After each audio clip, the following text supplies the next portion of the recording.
What is up, everybody? Welcome back to another video. In today's video, we have some Detroit Lions news to talk about. The Lions have announced 4 staff hirings. We've already talked about 2 of them, so that leaves us with 2 more to go. So let's get it started. You know, I got to shout out DoseOfDion, man, because it was actually the first time I went live on YouTube. And, you know, guys don't know DoseOfDion. He put out a lot of good content for the Detroit Lions.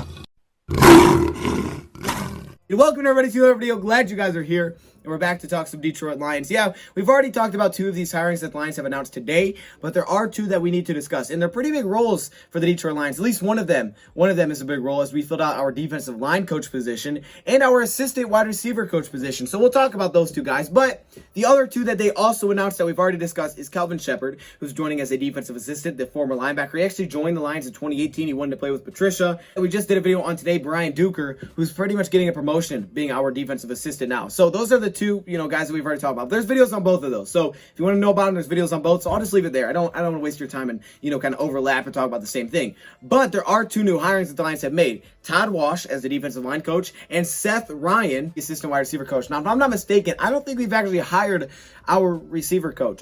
Unless we did, I don't think we did. So we hired our assistant, but not our actual receiver coach. Maybe we just haven't announced it yet. Maybe that's the thing. Or maybe they didn't. I thought that.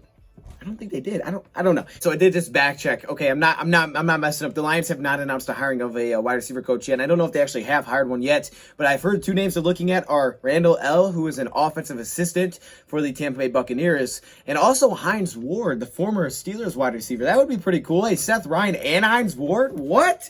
Maybe Kelvin Johnson? No, that's not a good relationship right now. Oh, okay. All right. I thought I'd try.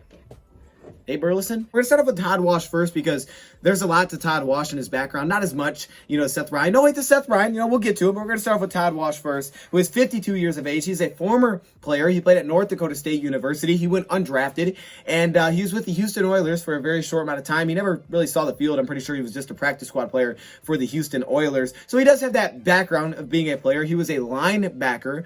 He was also 2-time All-Conference in college, so pretty impressive. And he's coached for 26 years, 15 years now in the NFL.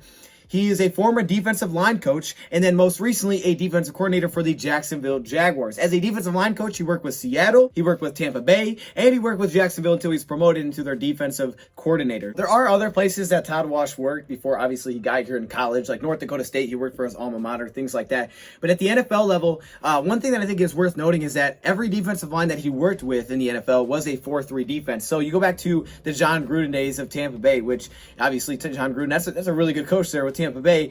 You go back to those days, they ran a 4-3 defense. Then you skip ahead to Seattle, 2011, that kind of thing. They ran a 4-3 defense. Then you look at Jacksonville when he was first their defensive line coach.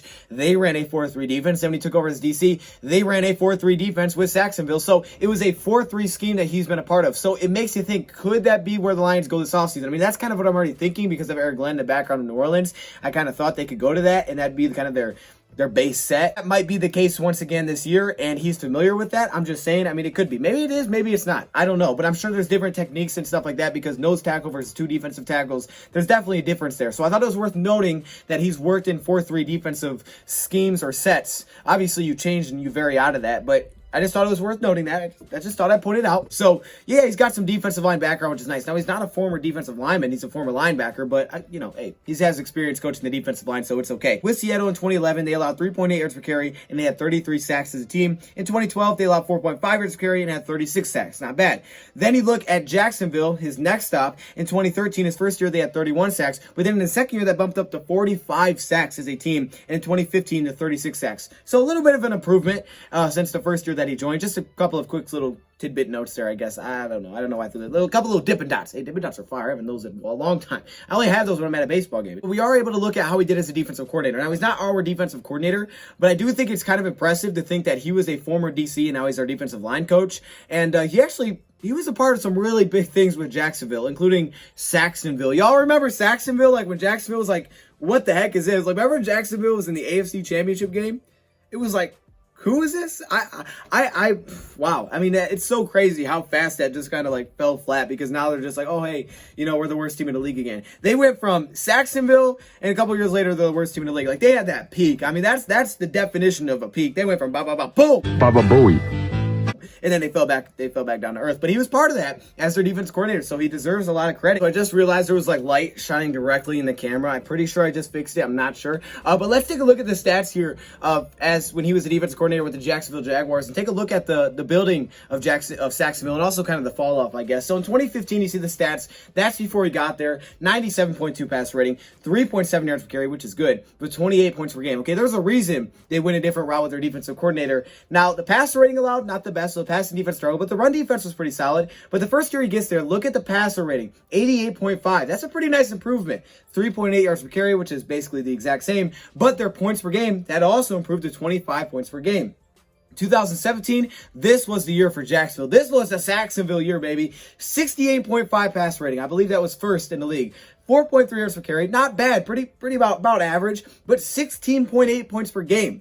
That defense had an identity. They were scary, and they put up really good numbers. They had some studs on that defense. You had Jalen Ramsey. Obviously, he has his own identity with him. I mean, they had Calais Campbell, Yannick, Miles Jack, Telvin Smith. I mean, that was a defense right there. So he was a part of building a strong defense that peaked for sure. 2018 took a little bit of a step back, 84.4 pass rating, 4.3 yards per carry, still under 20 points per game. I mean, still good numbers. But 2019 is kind of where things started to fall apart. 93.9 pass rating, 5.1 yards per carry, nearly 25 points per game, but still better than when he got there. But then 2020, this past season, the only team that was worse defensively were our Detroit Lions. They allowed almost 31 points per game, 4.7 yards per carry, and 105.6 pass rate. Not good, but still better than our defense, I guess. Now, he's not going to be our DC, so that's something, but he is going to be our defensive line coach. And, you know, what I think is impressive is that their defensive lines usually are the guys that are leading in sack. The defensive linemen are the guys that rack up the most sacks. And if I'm not mistaken, I believe when Jacksonville, was Saxonville, they weren't Saxonville for blitzing all the time. That defensive line was good.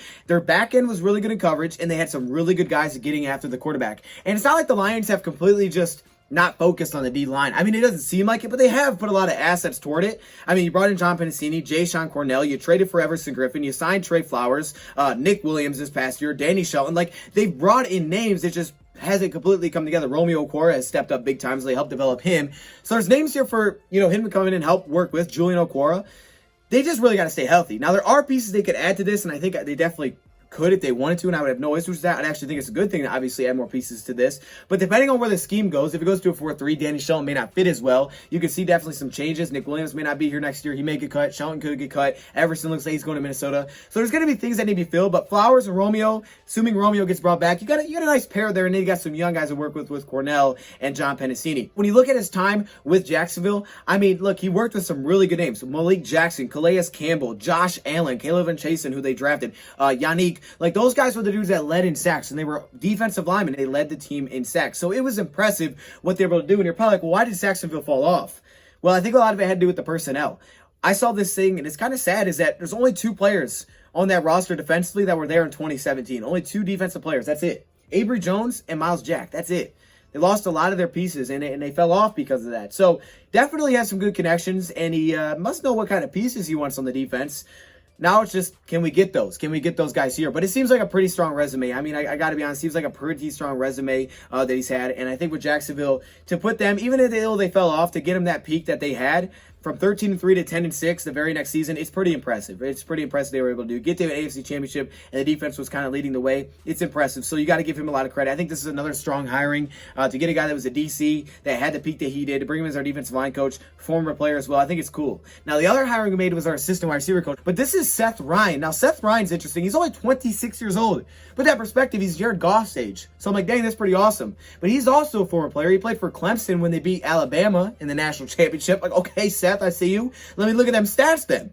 I pulled up the stats, kind of wish I didn't, but that's okay. It's okay. Hey, look, the fact that you play for Clemson in general is just extremely impressive. I mean, I'll give you that. That's extremely impressive. But his stats, they weren't the best. Only had 5 receptions for 49 yards on his career. That's fine. I mean, I don't think this is right. He's only taken 5 plays offensively. So if that's the case, and he only has 5 plays and he has 5 receptions, that's an impact player. I don't think that's right. But it's still impressive that he played for Clemson. And after, being done with Clemson, he joined Anthony Lynn and his staff. So there's the connection. He joined Anthony Lynn, and he joined Anthony Lynn as the quality control coach. So Anthony Lynn must have liked him, his personality, something that he did there to bring him over with him as an assistant wide receiver coach. And again, he's young. He's going to be younger than probably some receivers got. He's the same age as their quarterback now. It's kind of cool. It's kind of cool move for him. Side note here, Seth is actually the son of former Jets and Bills coach Rex Ryan. So there you go. Hey, so from what I could tell, Seth was also the placeholder for the kicks. I don't know how long he had that role, but he was for a little bit, at least at some point. That's a very important job. That can't be overlooked. Our people always forget about the placeholder, but man, that's important. You fumble those, people don't remember you unless you make a mistake. That's the thing. That's the fact about being a special teams player. You're never remembered unless you make a mistake. Words of wisdom. Robert Prince is in Houston, so that's kind of what's messed me up. I don't know. Either way, those are the 2 hires Lions have made. If you want to know about the other 2 guys, there are videos. Just look up their names, man. Kelvin Shepard, DoseOfDion. I don't know. You want to look up Brian? Okay, look up Brian. I can never think of this guy's last name. Wait, let me think. Don't tell me. Brian Duker. Look at Brian Duker. Oh, no, we just put that video up. Just check my videos out. I put it up just before this one. Let me know your thoughts, comments below. Thank you, bro, for watching, and I'm out.